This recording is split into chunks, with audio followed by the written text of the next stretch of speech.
Unmute करें। जी, सभी साथियों को नमस्कार, जय आसियन। अभी हम सुन रहे थे कि संकल्प की ताकत होती है और ये बात बिल्कुल सही है कि अगर हम कोई भी चीज ठान लेते हैं तो वो पूरी हो ही जाती है, और ऐसा हमारे साथ हुआ भी है। तो ये इस बात पे हम सभी पहले से ही विश्वास करते हैं, क्योंकि हम अगर देखें कि आज से अगर 5 साल पहले हमने कुछ सोचा होगा और वो पूरा आज पूरा हो चुका है। यानी कि छोटी मोटी बातें, कुछ बातें छोटी कुछ बड़ी होती हैं और उस पर हम बहुत ज्यादा ध्यान नहीं देते हैं, लेकिन ये ध्यान देने वाली बातें होती है कि आज से 5 साल पहले मैंने जो सोचा था वो मैंने हासिल कर लिया है, या हमने जो सोचा था वो हम हासिल कर चुके हैं। तो जो भी हम सोचते हैं वो चीजें हमें ऑटोमेटिकली हमारी तरफ अट्रैक्ट होना शुरू हो जाती है। और एक फिल्म भी मैंने देखी है, उसका एक डायलॉग भी है, आप सभी ने भी देखी होगी, उसका नाम है ओम शांति ओम। और उसमें एक डायलॉग बार बार बोला जाता था कि अगर किसी चीज को दिल से चाहो तो सारी कायनात आपको उससे मिलाने में लग जाती है। ये बात बिल्कुल सही है कि अगर कोई भी चीज हम चाहते हैं, चाहे वो कोई हमारी आरसीएम की पिन हो वो हम चाह सकते हैं, चाहे वो हमारी इनकम है, चाहे वो हमारा घर है, हमारी गाड़ी है, कोई भी चीज अगर हम चाहते हैं, सच्चे दिल से चाहते हैं, शिद्दत से अगर हम उसको चाहते हैं तो वो हमारे तरफ आना शुरू हो जाती है। तो एक हम अगर कोई भी काम करते हैं तो मुझे तो ऐसा ही लगता है कि हमें तो पूरे दिल से, पूरी शिद्दत से हमें उस काम को करना चाहिए। एक छोटी सी कहानी भी मुझे याद आ गई, इसी से रिलेटेड है, और वो कहानी सुन के आप थोड़ा ज्यादा अच्छे से समझ पाएंगे। एक बार एक व्यक्ति होता है और उसकी डेथ हो जाती है, तो मरने के बाद ऊपर जाता है यमराज के पास। तो यमराज जब का बही खाता खोल के देखता है तो यमराज को पूछता है कि तुम बताओ, तुम्हें नरक में भेजे या तुम्हें स्वर्ग में भेजे? तो वो व्यक्ति बोलता है कि मैं पहले देखना चाहूंगा कि नरक कैसा दिखता है और स्वर्ग कैसा दिखता है। तो यमराज उसको दिखाने के लिए लेके गया। सबसे पहले उन्होंने स्वर्ग में देखा कि बहुत अच्छी बहुत संत महात्मा वहां पे बैठे हुए हैं, वहां कीर्तन चल रहा है, सत्संग चल रहा है, बहुत अच्छा माहौल है वहां पे। और उसने बोला कि ठीक है, अभी मुझे नरक भी दिखा दो। थोड़ा सा नरक और स्वर्ग के दरवाजे के बीच में एक और दरवाजा था, तो उसको नरक भी दिखाया गया, लेकिन उसने फिर बाद में पूछा कि ये दरवाजा किस चीज का है? तो उन्होंने कहा कि ये मुझे खोल के दिखाओ। और जब उसको वो दरवाजा खोल के दिखाया गया तो उसने देखा कि वहां पे जो छोटा एक जो गाड़ी बनी थी, वहां एक गाड़ी रखी हुई थी जो कि लगभग पूरी बनने वाली थी, लेकिन थोड़ी सी कमी की वजह से वो आधी अधूरी पड़ी हुई थी। एक मकान जो कि बहुत सुंदर था लेकिन पूरा नहीं हुआ था, आधा पूरा पड़ा हुआ था। एक साइकिल जो कि पूरी नहीं थी, आधी अधूरी पड़ी हुई थी।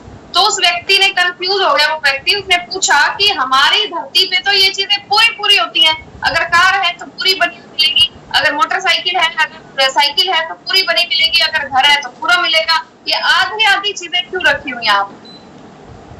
तो यमराज ने उसको जवाब दिया कि धरती पे जब कोई भी व्यक्ति एक बड़ा सपना लेता है और वो कोई चीज की चाहत करता है, इच्छा करता है, तो यहाँ पे वो चीज के लिए बनना शुरू हो जाती है और वो उस चीज के बहुत नजदीक ही होता है। उससे पहले ही वो सोच लेता है कि अरे होना तो है ही नहीं, मिलना तो है ही नहीं। कार की इच्छा करता है, लेकिन जब बहुत नजदीक होती है, उसको मिलने वाली होती है, उस टाइम पे वो सोच लेता है कि मिलती तो है नहीं, चलो छोड़ो, वो दूसरा सपना बुनना शुरू कर देता है। तो इसलिए वो चीजें जो है, जो यहाँ पे बननी शुरू हो गई थी, वो यहाँ पे भी आधी अधूरी रह जाती है। इसीलिए आप देख रहे हैं कि ये कार भी आधी बनी हुई रखी है, बंगला भी आधा ही बना हुआ है, साइकिल भी आधी बनी हुई है।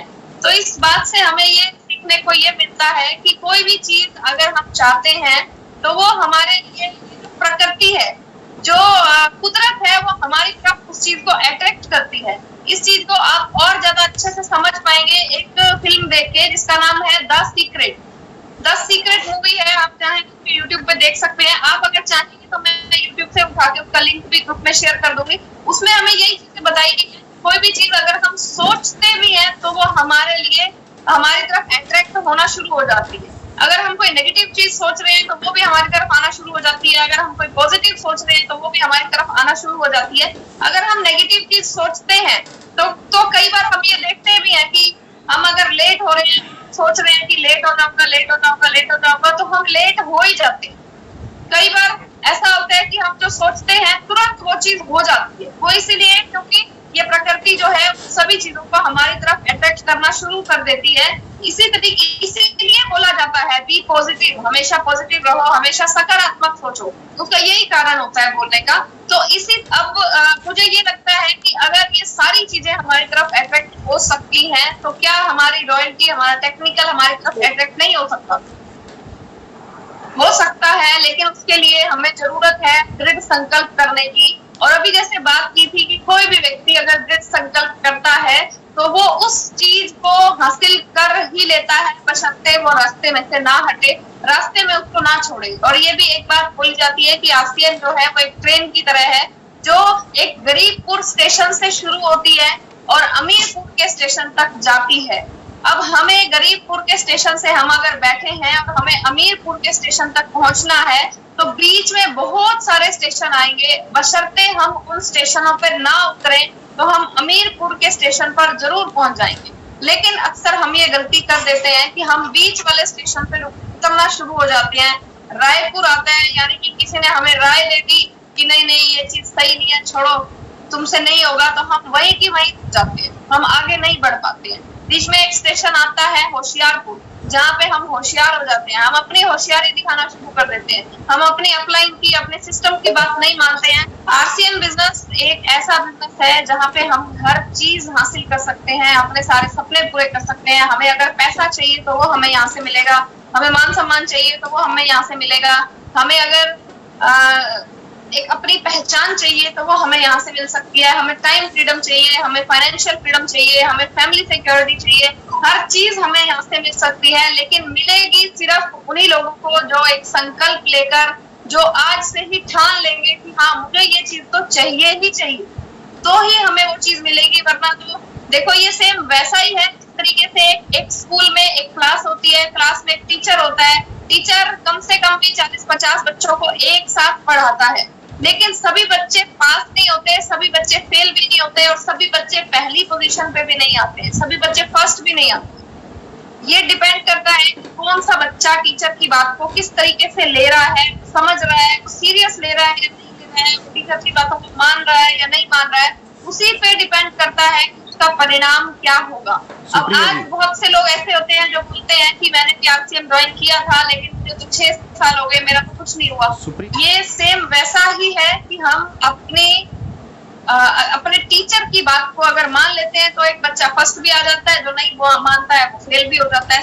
सिमिलरली यहाँ पे हमारे इस बिजनेस में भी हमें अपने अपलाइन की बातों को मानना ही पड़ेगा। और अपलाइन ने बोला है कि आपको संकल्प लेना पड़ेगा, आपको डेली प्लान दिखाना है, आपको डेली प्रोडक्ट के बारे में बताना है, आपको डायमंड क्लब करना है, आपको भीलवाड़ा जाना है, जो जो भी बोला जाए वैसा वैसा अगर हम करते हैं तो डेफिनेटली इस चीज की पूरी गारंटी है कि हम अमीरपुर के स्टेशन तक पहुंच जाएंगे। लेकिन अगर हम अपना ही दिमाग लगा के होशियार बनना शुरू हो जाते हैं तो फिर शायद हम वहां तक नहीं पहुंच पाएंगे। तो इसमें एक व्यक्ति सफल हो जाता है, एक व्यक्ति असफल हो जाता है, उसमें कंपनी की, सिस्टम की, अपलाइन की कोई गलती नहीं होती है। इसमें गलती अगर होती है तो हमारी खुद की होती है। तो अब मैं ज्यादा कुछ नहीं कहना चाहूंगी।